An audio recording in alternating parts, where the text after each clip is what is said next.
everyone, today I'm going to talk about culturally responsive teaching in Australian classrooms. I will explore why culturally responsive teaching matters, what it looks like in Australian context, and how educators and leaders can take action to embed it meaningfully in practice. Culturally responsive teaching is more than just celebrating multicultural days or translating science into different languages. At its core, it's about positioning students' cultural identities and lived experiences as assets in the learning environment. Ladison Bills laid the foundation by linking culturally responsive teaching with social justice and academic achievement. Later, Gay expanded the concept to include curriculum design, classroom interactions, and teacher mindsets. Her definition centers on teaching through students' cultural strength, not around them. Importantly, culturally responsive teaching pushes us to challenge dominant norms. As Australian Institute for Teaching and School Leadership notes, many teachers still unconsciously view differences as a problem to be managed rather than a resource to be embraced. Now let's turn to the Australian context. With over 27% of school-age children speaking a language other than English at home, our classrooms are some of the most linguistically and culturally diverse in the world. However, several issues persist. Central highlights a significant diversity gap in the teaching workforce and the ongoing problem of unconscious bias.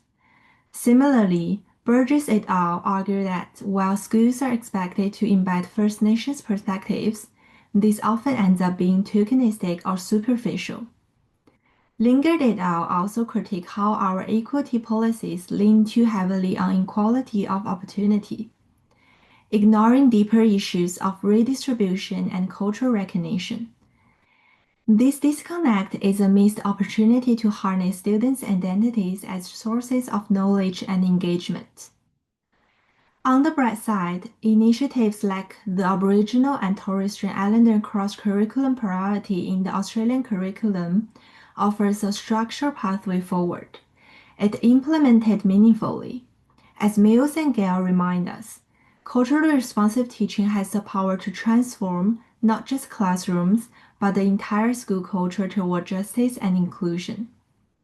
So, what does culturally responsive teaching look like in practice, and who is responsible for it? Teachers are central. Gay describes how responsive pedagogy involves valuing students' home languages, incorporating multimodal resources, and encouraging collaborative meaning-making. Harrison and al. Further stress the importance of integrating First Nations perspectives, not as an add-on, but as a core curriculum component. Equally important is the role of leaders.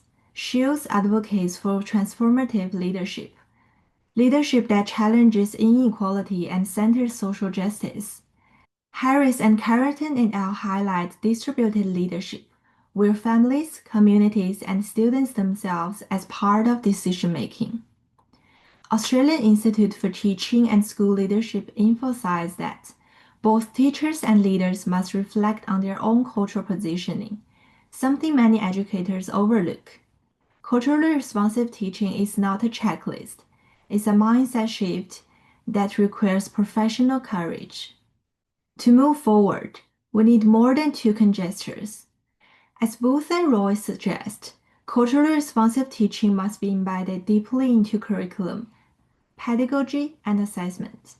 Otherwise, we risk reinforcing the very inequalities we aim to dismantle.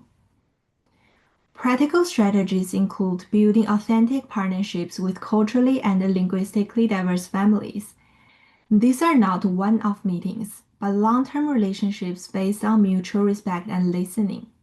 We also need to normalize multilingual resources, celebrate cultural events in meaningful ways, and promote educator self-awareness. Bishop and Dirksen stress the importance of anti-bias training and teacher reflexivity. Ultimately, culturally responsive teaching is not just good practice, it's ethical practice. It ensures that every child is seen, valued, and empowered. And that brings me to the end of my presentation. Here is my reference list. Thank you for listening.